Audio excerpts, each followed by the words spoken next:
ഭർത്താവ് എന്ന നിലയിൽ ഞാൻ വൻ പരാജയമാണ്. പലപ്പോഴും ഈ പാട്ടിലൂടെ ഞാൻ റജിലാനെ വർണ്ണിച്ചും റജയിൽ നിന്ന് അനുഭവിച്ച കാര്യങ്ങൾ ഞാൻ പലതവണ പാട്ടായിട്ട് എഴുതിയിട്ടുണ്ട്.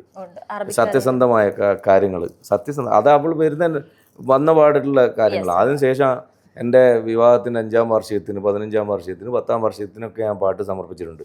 ഇതെല്ലാം അത്രയും ടൈം പീരീഡിനകത്ത് ഞാൻ അനുഭവിച്ചിട്ടുള്ള ആ കുട്ടിയിൽ നിന്ന് എനിക്ക് കിട്ടിയിട്ടുള്ള പോസിറ്റീവ് എനർജികളാണ്. തിരിച്ച് അവളോട് എന്നെക്കുറിച്ച് എഴുതാൻ പറഞ്ഞാൽ പെട്ടെന്നൊന്നും എഴുതാൻ പറ്റില്ല. പക്ഷെ അതൊരു പാവമായതുകൊണ്ട് ഇൻ്റർവ്യൂസിൽ ജനങ്ങളുടെ മുന്നിലൊക്കെ വന്ന് നിന്നിട്ട് ഷാഫിക്ക് നല്ലതാണ്, ഷാഫിക്ക് അങ്ങനെയാണ്. ഞാൻ പറയുന്നത് എനിക്ക് ഭർത്താവ് എന്ന നിലയിൽ ഞാൻ ഒരുപാട് പരാജിതനാണ്. അവരാഗ്രഹിച്ച പോലത്തെ ഒരു ഭർത്താവൊന്നും ഞാനായിട്ടില്ല. നമ്മൾ കുറേ പൈസ കൊടുത്തുകൊണ്ടോ അവരുടെ എല്ലാ ആഗ്രഹങ്ങളും സാധിച്ചു, അതും നല്ലൊരു ഭർത്താവ് എന്ന് പറയുന്നത് അവരാഗ്രഹിക്കുന്ന രീതിയിൽ അവർക്ക് നമ്മൾ സ്നേഹിക്കപ്പെടണം. ഞാനൊരു ആർട്ടിസ്റ്റ് ആയതുകൊണ്ടാണോ എന്ന് എനിക്കറിയില്ല. എൻ്റെ മനസ്സ് ചെറുപ്പത്തിലെ ഈ പാറിപ്പറന്ന് ഒരുപാട് യാത്ര ചെയ്യണമെന്ന് ആഗ്രഹിക്കുന്നുണ്ടാണെന്ന് അറിയില്ല. പലപ്പോഴും അവർ ഞാനുണ്ടാകണം എന്നാഗ്രഹിച്ച സമയങ്ങളിൽ ഞാൻ അവരുടെ കൂടെ ഉണ്ടായിട്ടില്ല എന്നുള്ളത് ഒരു കാര്യം. പിന്നെ ഞാനിത് പറയാനുള്ള വേറൊരു കാരണം കൂടിയുണ്ട്. ഞാനൊരു പാട്ടുകാരനായിരിക്കെ എനിക്ക് 2 പെൺകുട്ടികളുണ്ട്, ആയിഷ, ഖദീജ. 2 പെൺകുട്ടികൾക്ക് പിന്നെ ആർട്ടിസ്റ്റുകളായിട്ടുള്ള ആളെ അല്ലെങ്കിൽ ഒരു പാട്ടുകാരനെ, ഒരു അഭിനയിക്കുന്ന ആളെ ഭർത്താവായിട്ട് എടുക്കണമെന്ന് ചോദിച്ചാൽ ഒറ്റയടിക്ക് റജില വേണ്ടെന്നേ പറയുള്ളൂ. അത് പാട്ടുകാരെല്ലാവരും ശരിയില്ലാത്തത് കൊണ്ടോ ആർട്ടിസ്റ്റുകൾ ശരിയില്ലാത്തത് കൊണ്ടോ ആർട്ടെന്ന് പറയുന്ന മേഖല ശരിയില്ലാത്തതുകൊണ്ടല്ല.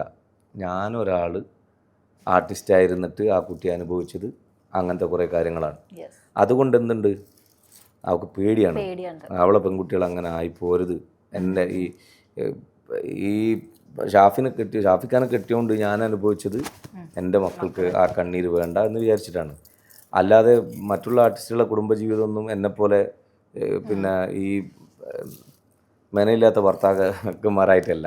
എൻ്റെ ചുറ്റുമുള്ള നല്ല നല്ല കുടുംബജീവിതം നയിക്കുന്ന ഒരുപാട് ആർട്ടിസ്റ്റ് ഫാമിലി എനിക്കറിയാം.